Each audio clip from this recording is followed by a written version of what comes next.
Hello guys, how are you doing? Welcome to my YouTube channel. If this is your first time coming to my YouTube channel, welcome. Please don't forget to subscribe, like and share.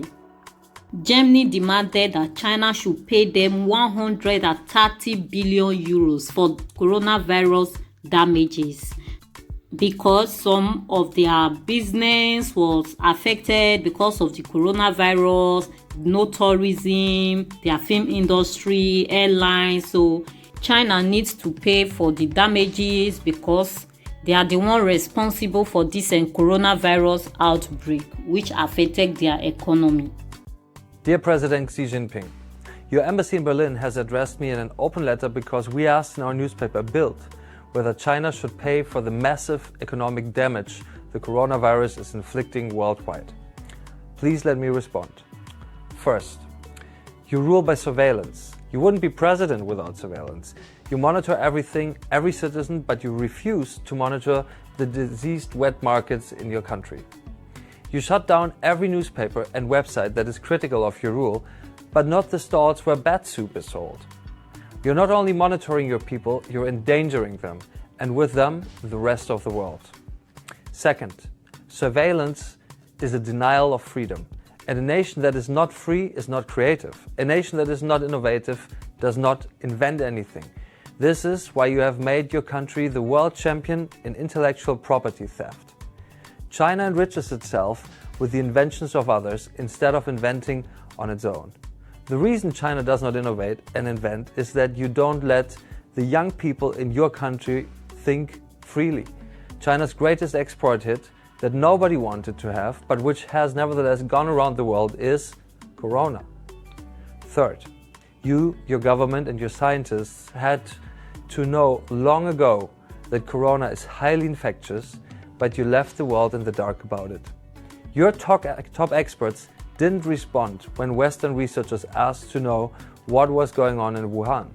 You were too proud and too nationalistic to tell the truth, which you felt was a national disgrace and which now became a global disaster. Fourth, the Washington Post reports that your laboratories in Wuhan have been researching coronaviruses in bats, but without maintaining the highest safety standards. Why are your toxic laboratories not as secure as your prisons for political prisoners? Would you like to explain this to the grieving widows, daughters, sons, husbands, parents of corona victims all over the world? Fifth, in your country, your people are whispering about you. Your power is crumbling. You have created an inscrutable, non-transparent China. That was the message Germany sent to China, the reasons why they have to pay for damages. Germany has unlifted their lockdown. Some shops will start opening from on the 20th of April 2020. Some shops will open. And here is the reason why you can't compare Germany with USA, America. The way Germany handled this coronavirus epidemic and the way USA handled theirs is quite different. That is why the death rate in US is more than the death rate in Germany.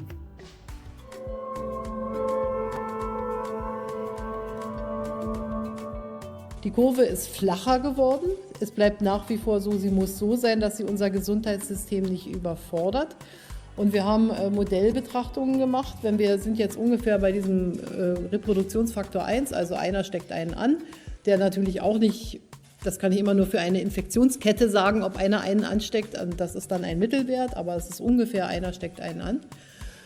Schon wenn wir darauf kommen, dass jeder 1,1 Menschen ansteckt, dann sind wir im Oktober wieder an der Leistungsfähigkeit unseres Gesundheitssystems mit den angenommenen Intensivbetten. Wenn wir 1,2, also jeder steckt 20% mehr, 1,2 an, also von 5 Menschen steckt einer 2 an und 4 ein.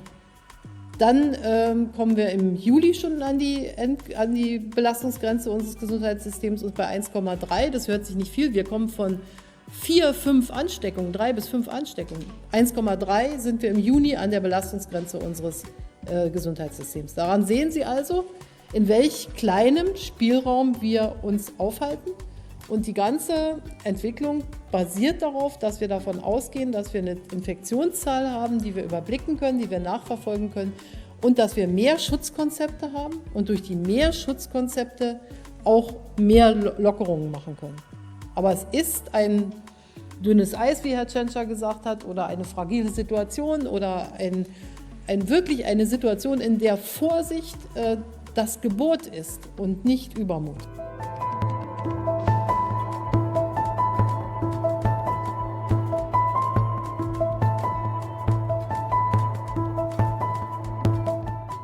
We have right now, the best testing system in the world.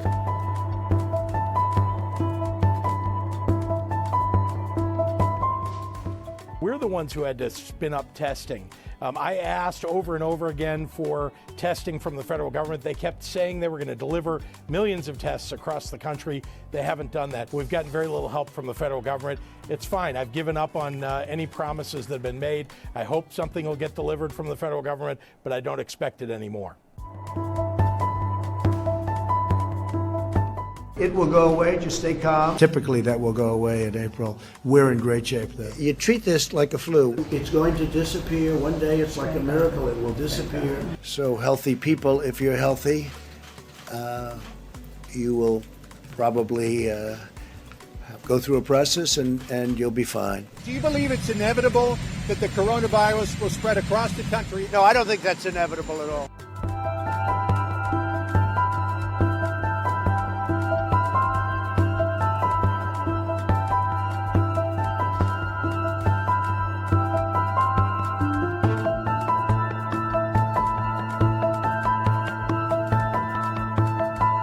We're in great shape. Compared to other places, we are in really good shape.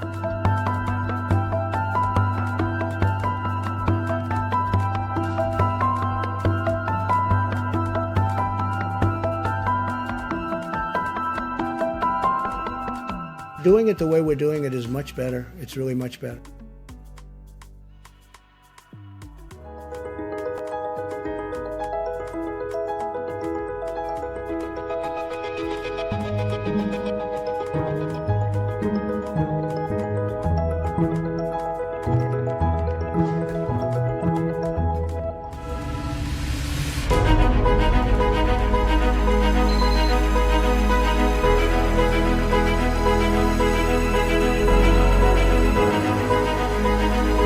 Ghana president has uplifted the lockdown, but social distancing is still compulsory. No gathering, don't organize a party like church whenever there is crowd. It's not allowed for now, but you can open your shops. You just have to obey the law of distancing, not that you will have to be in your house anymore. In Accra and Kumasi, and the severe impact on the poor and vulnerable. I've taken the decision to lift the 3-week-old restriction on movements in the Greater Accra metropolitan area and Kaswa, and the Greater Kumasi metropolitan area and its contiguous districts, with effect from 1 a.m. on Monday, 20th April. In effect, tomorrow, we'll see the partial lockdown in Accra and Kumasi being lifted. I must make it clear at the outset that lifting these restrictions does not mean we're letting our guard down. All other measures are still firmly in place. For the avoidance of doubt, the earlier measures announced on Wednesday, 15th March, which have been extended, are still very much in force and have not been relaxed. I'm demanding even greater adherence to these measures. In here, I'm referring to the suspension of all public gatherings, including conferences, workshops, funerals, parties, nightclubs, drinking spots, beaches, festivals, political rallies, religious activities, and sporting events. All educational facilities, private and public, are to remain closed. Businesses and other workplaces can continue to operate, observing staff management and workplace protocols with a view to achieving social distancing and hygiene protocols.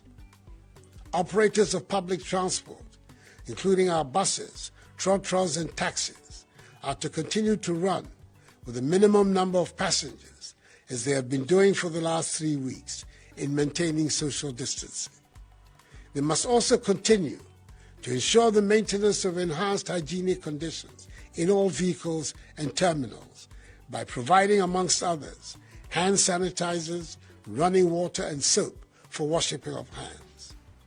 Domestic airlines are required to adhere to the same protocol. I am ending this video here. Thank you all for your support, your love, everything. I really appreciate it.